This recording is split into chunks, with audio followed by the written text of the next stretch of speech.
આ બાજુ ભાઈ એમ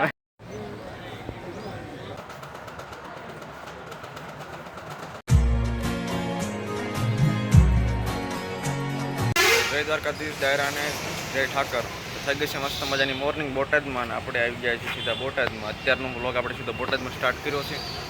તો અત્યારે આપણે જવાનું છે કોલેજ, પણ એક નાનકડું કામ છે, પતાઈને પછી જવાનું છે કોલેજ. તો બી કન્ટિન્યુ વ્લોગમાં બન્યા રહીજો. તો મિત્રો આપણે નાનકડું કામ પતાવી દીધું છે, હવે જવાનું છે કોલેજ બાજુ. હારે એને પાસનું ફોર્મ લઈ લીધું, કેમ કે એને કોલેજની એક્ઝામ આવે નજીક, આપણે કોલેજ થોડી રેગ્યુલર કરવી પડશે. જો કોલેજનું ફોર્મ લઈ લીધું છે.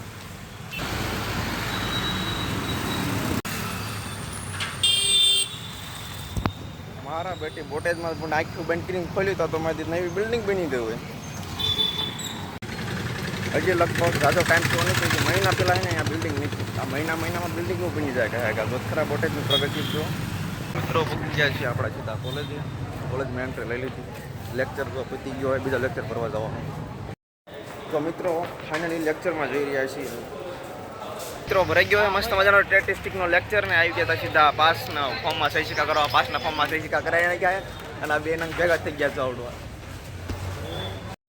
અને પછી બધું કામ પતાવીને પછી ભાઈબંધ કે હાલો નાસ્તો કરવા જવું છે, તો બધા ટોળામાં ગરી ગયા નાસ્તો કરવા માટે અને બે ગયા સીધા નાસ્તો કરવા.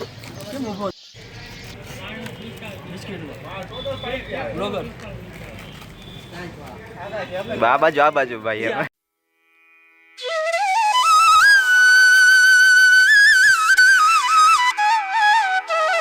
મસ્ત મજાનો નાસ્તો થઈ ગયો. તો પછી યાદ આવ્યું કે અસાઇનમેન્ટ લખવાના હતા, કરી ગયા સીધા લાઇબ્રેરીમાં. નંગો ઘડીક આવી ગયા હતા આપણે ઘડીક સમાચાર વાંચવા.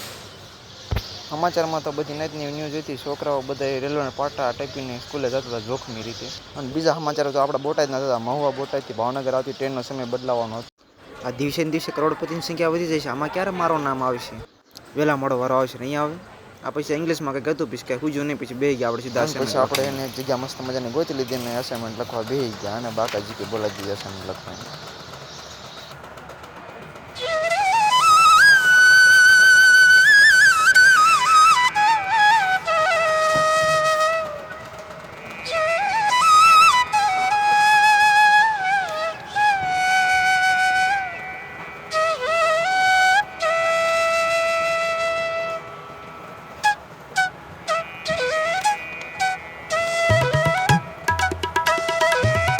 તો મિત્રો ગુજરાતીની અસાઇનમેન્ટ લખી નાખીએ.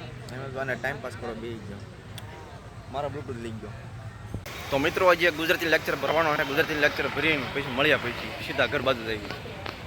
તો ફેમિલી થઈ ગયો છે ગુજરાતીનો મસ્ત મજાનો લેક્ચર પૂરો. અમે જઈ રહ્યા છીએ સીધા આપણા ડેપો સાઈડ, કેમ કે આ લેક્ચરમાં હે ને પહેલો દી હતો અને પહેલો લેક્ચર હતો ને મેડમે ઘડી કાંઈ ઉપાડ્યો. પણ સાંભળી લીધું કાંઈ વાંધો નહીં, લેક્ચર પણ પતી ગયો.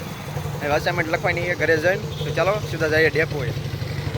તો મિત્રો કોલેજથી નીકળ્યા હતા અને ચાલીને આવી ગયા સીધા ડેપો બાજુ.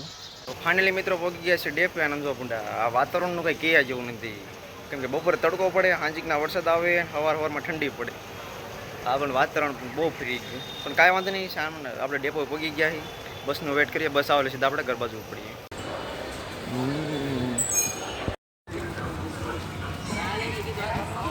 તો ફાઇનલી મિત્રો આપણે બસમાં ઉતરીને એને પહેલાં પહોંચી ગયા આપણા ગામમાં.